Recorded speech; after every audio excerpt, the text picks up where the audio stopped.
Yo, what up though, y'all? Welcome back. Episode 7.4 of Who the Fuck Decided to Incarcerate Bolanos. And what we are going to be talking about in this episode is there was some testimony that went back and forth as to whether or not Jeffrey Herbstman had actually ever said, "I killed her," versus him saying, "I think I killed her."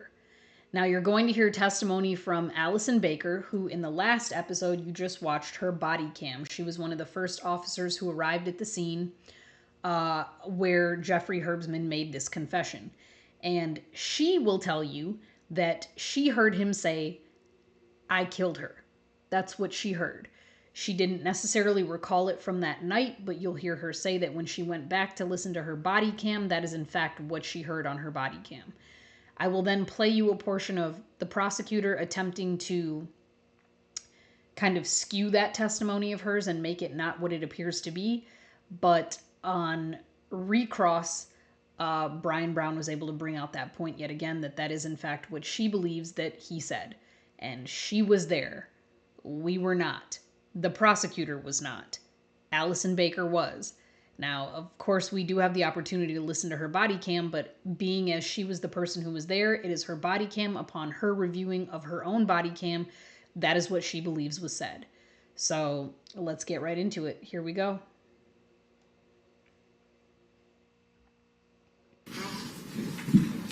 Good afternoon, officer. Good afternoon.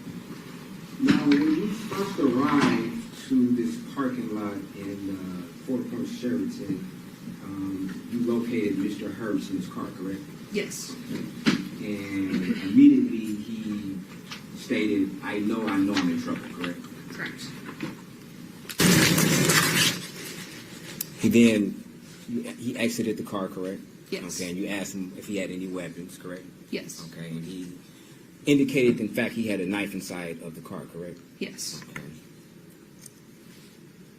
He never told you that this particular knife was to break windows or cut seatbelts, did he? No. Okay. And he was stating to you that he killed his girlfriend, correct? That was your understanding, correct? Correct. Okay. And at one point in time, he stated twice, I remember, correct? Yes. And then when you asked him what he remembered, he didn't give you an answer, correct? Correct. Okay.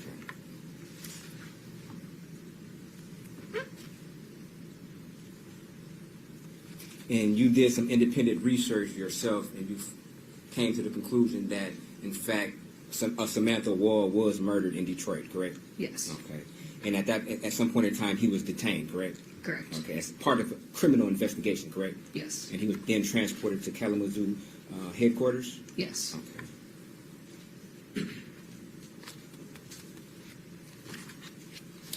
Thank you. No further questions. Just briefly, I just want to show you briefly what has been used as Exhibit 28.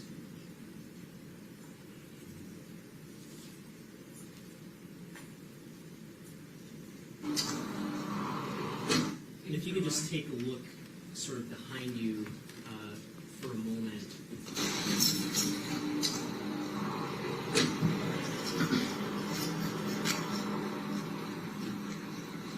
I'll come around to the other side. And Your Honor, is this for impeachment purposes, or refresh your memory, or? What I want to ask is, this exhibit that we're looking at, Exhibit 28, is that from your body-worn camera? Yes, it is. And to the best of your knowledge, would that body-worn camera capture the totality of the interaction that you had with Jeff Herbstman back on November 7th of 2023? Yes.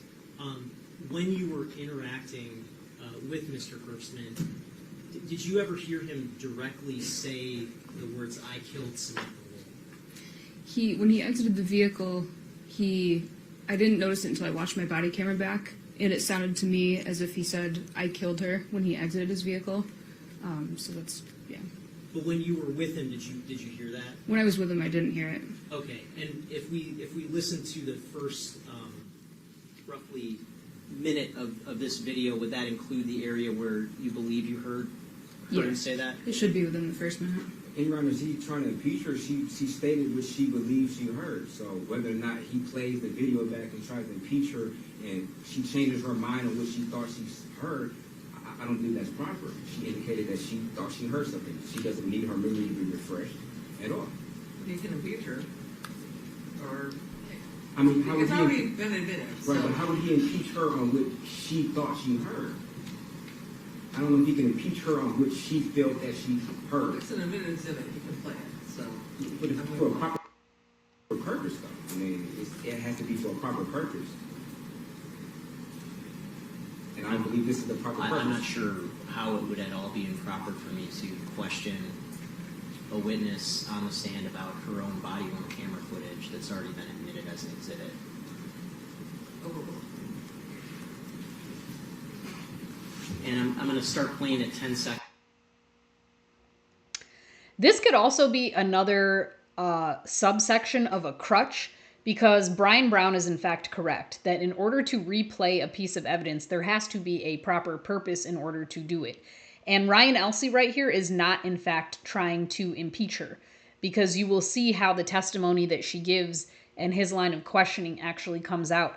And he really did nothing with it. So he just was attempting to just replay a part of her body-worn camera that had already been admitted into evidence. But again, you can't just replay things that are in evidence a million times just because you want to.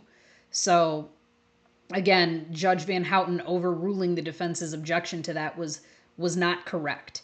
That was not correct. So another side note, another crutch given to the prosecution that didn't make it to the crutch episodes, but whatever. Worth noting. Let's continue.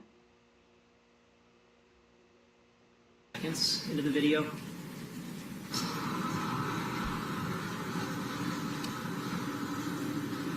Hi. Can you open the door? Can you open the door for me? I know, I'm in trouble. No, you're okay. What's going on? You can stay in the car if you want. No. What's going on? 22 City Licks, they're under. Turn on your body cam, please. Yeah. I just recorded. What's going on, sir? What's your name? I don't remember any. And just stopping at 44 seconds in, is that where later on when you review this video you thought you heard him say, I killed her and I don't remember? Correct. Okay. And, but you didn't clearly hear that when you spoke with him at the time, is that right? Right. And the video just kind of is what it is at this point, right? Correct. Okay, thank you. Nothing further. And officer, do you still feel that based upon your knowledge and reviewing of the body cam, you still feel he said that, correct? I feel like you did. Okay, thank you. No further questions.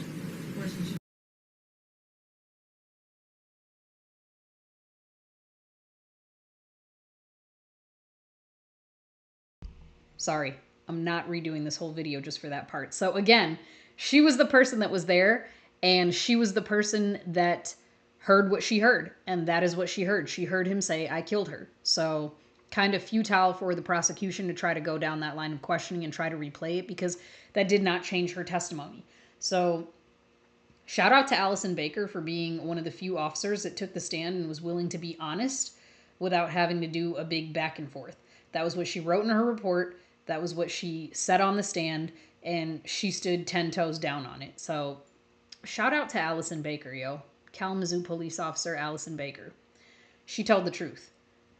All right, let's continue down. We have a lot more to go with Jeffrey Herbstman. We are nowhere near done, so let us continue. Stay tuned for our next episode.